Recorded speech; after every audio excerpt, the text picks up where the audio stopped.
नमस्कार, मैं हूं ऋषभ और आप देख रहे हैं डीएनए रिपोर्ट्स। आज हम बात करेंगे एक ऐसे मुद्दे की जो केवल एक धरने या एक व्यक्ति तक सीमित नहीं है, बल्कि देश के करोड़ों युवाओं के भविष्य, उनकी मेहनत और व्यवस्था पर उनके विश्वास से जुड़ा है। अगर किसी देश की सबसे बड़ी ताकत उसके युवा हैं, तो उनकी सबसे बड़ी पूंजी क्या है? उनका विश्वास। यह विश्वास कि उनकी वर्षों की मेहनत का फैसला उनकी योग्यता करेगी, न कि व्यवस्था की कोई कमजोरी। लेकिन जब परीक्षा के बाद अचानक खबर आती है कि पेपर लीक हो गया है, तो केवल एक परीक्षा रद्द नहीं होती, बल्कि लाखों छात्रों का आत्मविश्वास भी डगमगा जाता है। वर्षों की मेहनत, परिवार की उम्मीदें और सुनहरे भविष्य के सपने एक पल में अनिश्चितता के घेरे में आ जाते हैं। शायद यही कारण है कि देश के प्रसिद्ध शिक्षाविद, नवाचारक और सामाजिक कार्यकर्ता सोनम वांगचुक आज इस विषय को केवल छात्रों की समस्या नहीं, बल्कि राष्ट्र के भविष्य से जुड़ा प्रश्न मानते हुए आवाज उठा रहे हैं। हाल के दिनों में सोनम वांगचुक शांतिपूर्ण धरने और अनशन के माध्यम से सरकार का ध्यान युवाओं के भविष्य, शिक्षा व्यवस्था और लद्दाख से जुड़े महत्वपूर्ण विषयों की ओर आकर्षित करने का प्रयास कर रहे हैं। उनका मानना है कि किसी भी राष्ट्र की सबसे बड़ी शक्ति उसकी युवा पीढ़ी होती है, और यदि उसी पीढ़ी का अपनी परीक्षा प्रणाली, चयन प्रक्रिया और न्याय व्यवस्था पर विश्वास कमजोर होने लगे, तो यह केवल शिक्षा का नहीं, बल्कि पूरे देश के भविष्य का विषय बन जाता है। इसलिए उनका यह आंदोलन केवल किसी एक मांग तक सीमित नहीं, बल्कि व्यवस्था में पारदर्शिता, जवाबदेही और भरोसा मजबूत करने की अपील के रूप में भी देखा जा रहा है। पिछले कुछ वर्षों में देश के विभिन्न प्रतियोगी परीक्षाओं में पेपर लीक और परीक्षा अनियमितताओं के कई मामले सामने आए हैं। हर ऐसी घटना के बाद सबसे बड़ा नुकसान उस छात्र का होता है जिसने महीनों या वर्षों तक ईमानदारी से तैयारी की होती है। किसी को दोबारा परीक्षा देनी पड़ती है, किसी की उम्र सीमा प्रभावित होती है, तो कई परिवारों पर आर्थिक और मानसिक दबाव बढ़ जाता है। विशेषज्ञों का मानना है कि लगातार ऐसी घटनाएं युवाओं के मनोबल को कमजोर कर रही हैं। दुर्भाग्य से कुछ मामलों में परीक्षा के तनाव और भविष्य की अनिश्चितता के बीच छात्रों द्वारा आत्महत्या जैसी दुखद घटनाएं भी सामने आई हैं।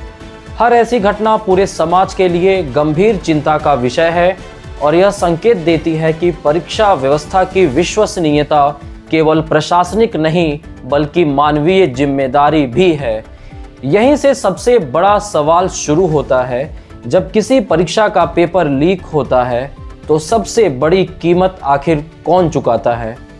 वह छात्र जिसने ईमानदारी से मेहनत की, या वह व्यक्ति जिसने कानून तोड़कर पूरी व्यवस्था को चुनौती दी? स्वाभाविक रूप से देश के करोड़ों युवा यह जानना चाहते हैं कि क्या हमारी परीक्षा प्रणाली इतनी मजबूत है कि उनके सपनों की रक्षा कर सके? क्या दोषियों तक समयबद्ध और प्रभावी कार्रवाई पहुंचती है?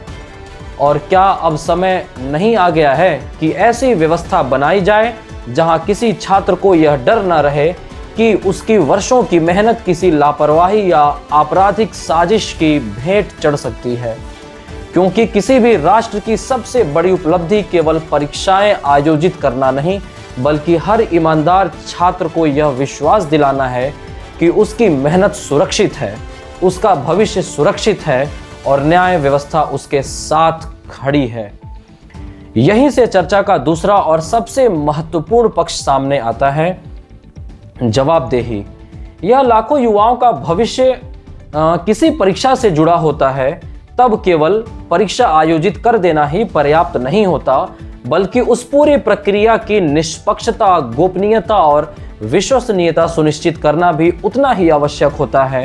लोकतंत्र में यह स्वाभाविक है कि छात्र, अभिभावक और आम नागरिक यह जानना चाहें कि ऐसी घटनाओं को रोकने के लिए क्या कदम उठाए जा रहे हैं, दोषियों तक कार्रवाई कितनी प्रभावी ढंग से पहुंच रही है, और भविष्य में ऐसी घटनाएं दोबारा ना हो, इसके लिए व्यवस्था को कितना मजबूत बनाया जा रहा है।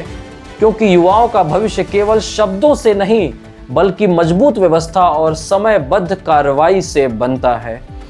यह भी उतना ही सच है कि जब पेपर लीक जैसी घटनाएं सामने आती हैं, तो सबसे पहले प्रश्न सरकार और पूरे प्रशासनिक तंत्र पर उठते हैं। इससे केवल छात्रों की चिंता नहीं बढ़ती, बल्कि सरकार की विश्वसनीयता भी जनता के बीच परीक्षा की कसौटी पर आ जाती है। किसी भी लोकतांत्रिक सरकार के लिए जनता का विश्वास उसकी सबसे बड़ी ताकत होती है। इसलिए देश के करोड़ों छात्र और अभिभावक स्वाभाविक रूप से यह अपेक्षा करते हैं कि परीक्षा प्रणाली से जुड़े अपराधों पर निष्पक्ष, पारदर्शी और कठोर कार्रवाई हो, तकनीकी सुरक्षा और निगरानी को मजबूत बनाया जाए तथा ऐसी व्यवस्था विकसित की जाए जहां हर ईमानदार छात्र पूरे विश्वास के साथ परीक्षा दे सके। यदि ऐसा होता है तो इससे न केवल युवाओं का मनोबल बढ़ेगा, बल्कि शासन व्यवस्था पर जनता का भरोसा भी और मजबूत होता जाएगा। लेकिन यहाँ एक और महत्वपूर्ण प्रश्न है, यदि छात्र किसी व्यवस्था से असंतुष्ट है तो उन्हें क्या करना चाहिए? भारत का संविधान हर नागरिक को अपनी बात शांतिपूर्ण और लोकतांत्रिक तरीके से रखने का अधिकार देता है। इसलिए छात्रों की सबसे बड़ी ताकत कानून का सम्मान करते हुए अपनी आवाज उठाना है। वे शांतिपूर्ण धरना दे सकते हैं, ज्ञापन सौंप सकते हैं, जनप्रतिनिधियों से संवाद कर सकते हैं, सूचना के अधिकार यानी आरटीआई के माध्यम से जानकारी मांग सकते हैं, न्यायालय का दरवाजा भी खटखटा सकते हैं और तथ्यों के आधार पर अपनी बात समाज के सामने रख सकते हैं।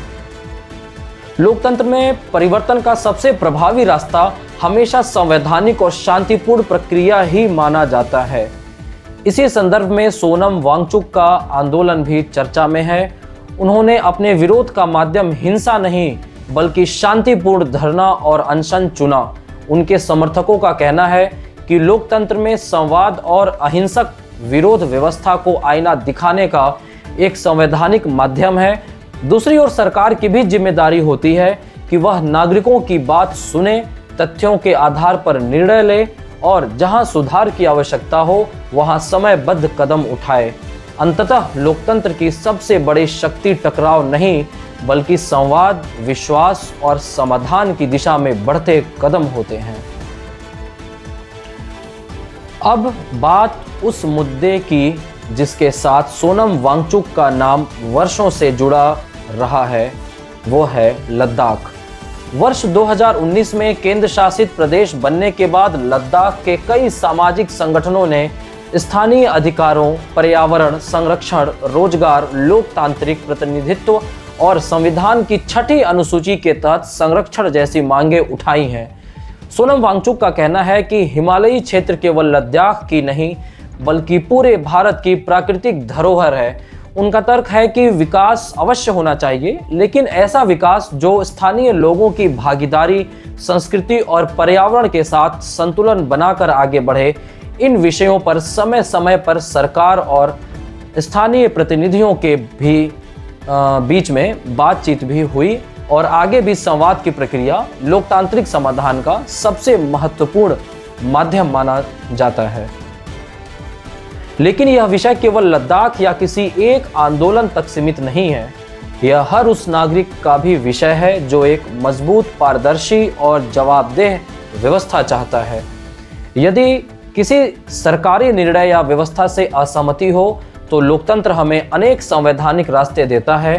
तथ्यों के साथ अपनी बात रखना, जनप्रतिनिधियों से संवाद करना, जन सुनवाई में भाग लेना, सूचना के अधिकार का उपयोग करना, न्यायालय का सहारा लेना और सबसे बढ़कर मतदान के माध्यम से अपनी लोकतांत्रिक भागीदारी निभाना। जी हाँ, यह उतना ही आवश्यक है कि हम सोशल मीडिया पर किसी भी अपुष्ट जानकारी या अफवाह को बिना सत्यापन के आगे ना बढ़ाएं। जागरूक नागरिक वही है जो भावनाओं के साथ साथ तथ्यों का भी सम्मान करता है। आखिरकार किसी भी लोकतंत्र की सबसे बड़ी शक्ति सरकार और जनता के बीच विश्वास का रिश्ता होता है। जब सरकार पारदर्शी निर्णय लेती है, प्रशासन निष्पक्षता से कार्य करता है, न्याय व्यवस्था समय पर अपना दायित्व निभाती है और नागरिक कानून का सम्मान करते हुए अपनी बात रखते हैं, तभी लोकतंत्र और मजबूत बनता है। आज देश के करोड़ों छात्रों की सबसे बड़ी अपेक्षा किसी विशेष सुविधा की नहीं बल्कि ऐसी व्यवस्था की है जहां उनकी मेहनत का सम्मान हो, परीक्षा प्रणाली निष्पक्ष हो, दोषियों को समयबद्ध और कठोर दंड मिले तथा हर युवा यह विश्वास लेकर आगे बढ़ सके कि उसके सपनों की रक्षा कानून और व्यवस्था दोनों करेंगे। यही विश्वास किसी भी विकसित और आत्मविश्वासी भारत की सबसे मजबूत नींव है। सोनम वांगचुक का आंदोलन सही है या गलत, इस पर अलग अलग मत हो सकते हैं, लेकिन एक बात शायद सभी मानेंगे कि देश का भविष्य तब सबसे अधिक सुरक्षित होता है जब युवाओं का विश्वास सुरक्षित हो, क्योंकि पेपर लीक किसी एक परीक्षा को प्रभावित नहीं करता, वह लाखों परिवारों की उम्मीदों को झकझोर देता है। और जब किसी छात्र की ईमानदारी और उसकी मेहनत जीतती है, तब केवल एक अभ्यर्थी सफल नहीं होता, बल्कि देश का लोकतंत्र, उसकी शिक्षा व्यवस्था और उसका भविष्य भी मजबूत होता है। उम्मीद यही है कि संवाद आगे बढ़े, व्यवस्थाएं और मजबूत हों, दोषियों पर कानून का भय स्पष्ट दिखाई दे और हर छात्र यह महसूस करे कि इस देश में उसकी मेहनत की कीमत है, उसके सपनों की सुरक्षा और न्याय पर उसका विश्वास व्यर्थ नहीं जाएगा। आप इस पूरे विषय को किस दृष्टि से देखते हैं? क्या आपको लगता है कि शिक्षा व्यवस्था, परीक्षा प्रणाली और युवाओं के भविष्य से जुड़े मामलों में और भी तेज तथा व्यापक सुधारों की आवश्यकता है? अपनी राय हमें कमेंट बॉक्स में अवश्य लिखें। अगर आपको हमारा यह निष्पक्ष और तथ्य आधारित विश्लेषण पसंद आया हो तो वीडियो को लाइक करें, अपने मित्रों के साथ साझा करें, लोगों को जागरूक बनाएं और ऐसे ही गंभीर विषयों पर संतुलित विश्लेषण देखने के लिए हमारे चैनल डीएनए रिपोर्ट्स को सब्सक्राइब करें। मैं हूं ऋषभ, आप सभी का धन्यवाद। नमस्कार।